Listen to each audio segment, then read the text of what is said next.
The MCU is in the mud. Since Endgame, it's been on a steady decline, and it does not show any signs of stopping. It feels like that one promising high school kid who goes to uni, discovers drugs, and goes completely off the rails. What? Okay, yeah, it's nothing like that, but what I am trying to say is that the MCU has some serious problems right now. And I think I know why. Foreshadowing is a narrative device. And so with the latest edition, Fantastic Four First Steps, in cinemas right now, I thought there was no better time to talk about it. So get comfy, grab a snack, and let's get into it. Looking back on 2025 and the MCU, it had a rocky start to say the least. Now I won't be offending anyone when I say Captain America Brave New World was straight cheeks. It was an insult to previous Captain America films, I can't lie. And shockingly, after 1 week at the box office, it fell off a cliff, resulting in the third worst drop-off ever for the MCU. Next was the Thunderbolts, which was significantly better than Brave New World, and yet made a loss of almost $50 million. And lastly, we've got Fantastic Four, by far the best of the three, and a thoroughly enjoyable watch. But again, despite a strong opening week, took a devastating 80% drop from its first to second Friday.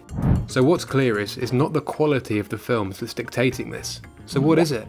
Well, I've landed on one simple fact, that no one cares. We do not care.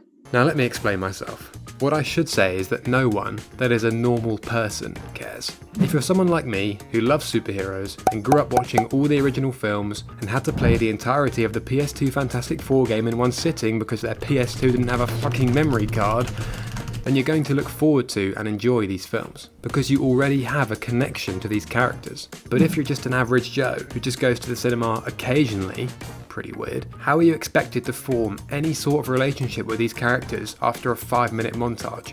I'll tell you how, you can't! Most people watching these films nowadays probably weren't even alive when the original Fantastic Four came out, which firstly sucks to suck because those films are awesome, and if you say otherwise I'll RKO your nan, but secondly that means they're probably just not going to bother watching it. Just because these films are part of the MCU simply doesn't carry the same weight anymore. It causes me deep pain to say this, but superhero films just simply aren't as popular as they used to be. They've become so formulaic and so common that people simply are not interested anymore. I think we're all clinging to the memories of circa 2018 MCU, but those days are gone. The glory days are behind us, and I think it's time we accept that. The other rather alarming topic that I wanted to bring to this discussion is the fact that the MCU, and seemingly the entirety of Hollywood for that matter, have hung all their hopes on Pedro Pascal.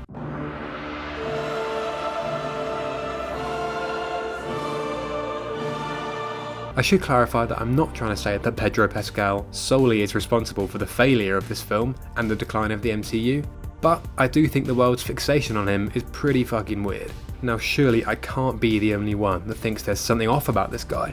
He's like that one weird uncle that always turns up to the function that you probably think's a nonce but no one really likes to talk about it. Of course I am joking, please don't sue me Pedro, but I do just get weird vibes from him. Like what is all this shit about his anxiety attacks when he needs to feel another human touching him or something? Seems to me that it doesn't usually happen when he's around his male co-stars, that's all I'm saying. But okay, in all seriousness, he's not actually a bad actor. If anything I think he's pretty good.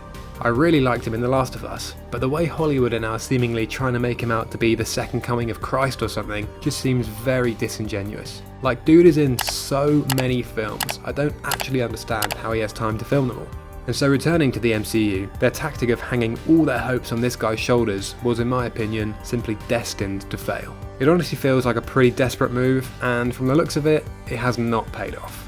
Now of course, this is a much more complicated problem than I'm making out, and there are many more factors that all contribute to the failure of the MCU post-Endgame. I actually made a video about just that almost 2 years ago now, and so I thought it would also be fun to see if they've taken my notes and made some improvements in the interim. If you haven't seen that video already, I highly recommend you do, but for the sake of this video, the main problems I raised there were the inundation of crap Disney Plus series, too many callbacks, nostalgia bias, and studio interference. Let's start with Disney Plus series. My previous video was made in November 2023, so let's see what's been released since then. Oh god. Oh god. Jesus, make it stop. Fuck me, that's diabolical. Moving on, too many callbacks next.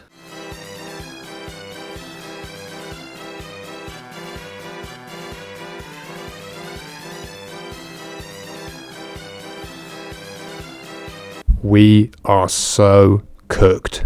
Nostalgia bias is next, but that's a bit different, because there's nothing they can actually do about that, but you best believe I still feel that way. And lastly, studio interference. With the amount of money being thrown about with these films, undoubtedly the driving factor is the profit, let's be honest. So I don't think that's ever going to change.